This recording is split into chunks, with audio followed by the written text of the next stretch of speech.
Iron Man 3, in my opinion, is a letdown, with this being the third and final installment in the Iron Man franchise. I really feel like they dropped the ball with this one. If you have not seen this movie, I would suggest to skip it unless you're really curious and a huge Iron Man fan. Otherwise, just skip this movie. It's not worth the effort.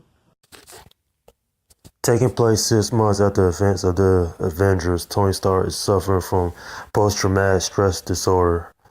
And to compensate, he builds an army of Iron Man suits, while all the while neglecting his love, Pepper Potts. This movie is not the worst superhero film I've seen ever, but it's certainly not good either. I felt like if they would shoe in another Avenger, it could have been Hulk, it could have been Thor. Hell, it could have even been Captain America. This movie could have been a lot better than what we had got in the final product. I mean, the premise was interesting. When I first saw this trailer to this movie, I thought it was going to be a good movie. Lo and behold, I was disappointed when I first saw it. But if there's people out there who do like this movie, then that's good for you. I just don't care for it. I mean, they even turned the villain into a joke. What kind of shit is that? Anyway, I'm not going to rag on film all that much. I've seen worse superhero films.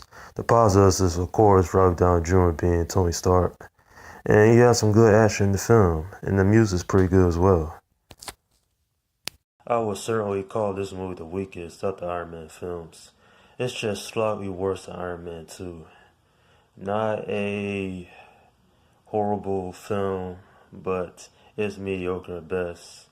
Everybody does a good job for what they had. Turn the film into a joke. I ain't like that. And generally, just not putting more things in the film. I would have preferred if any of the other Avengers could have been in this movie.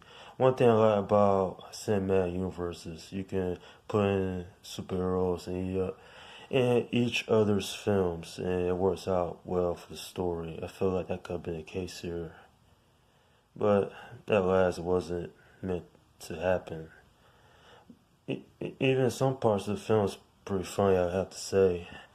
Other than that, though, if you haven't seen this movie, unless you're really curious, don't watch this film.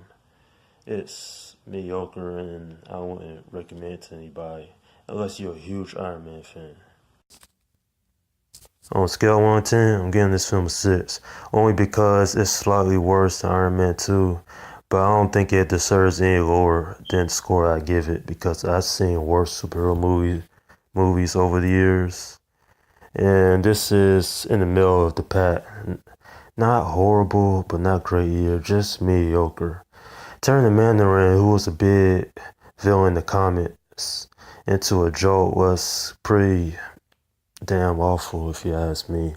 I mean, some people thought it was a nice twist, or even funny. I thought it was just a slap to the face to us comic book readers.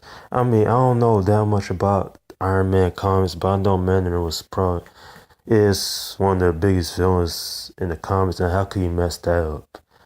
But anyway, it was trying to go for humor, and Shane Black, that's his type of style, I guess.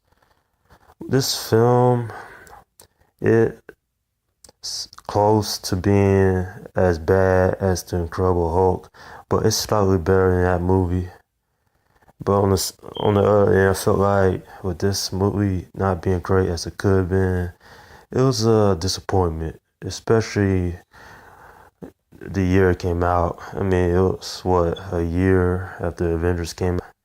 And of course, you had other better movies, like let's say Man of Steel came out a year, or even The Wolverine. But nonetheless, this movie's mediocre, and it's quite unfortunate.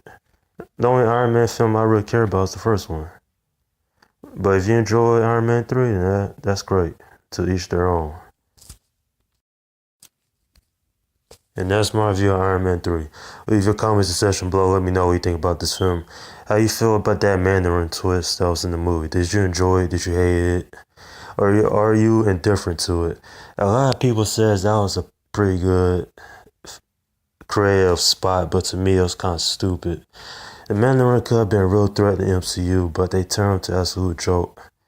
Imagine if they took one of your favorite villains from the comics and just made him a laughing stock.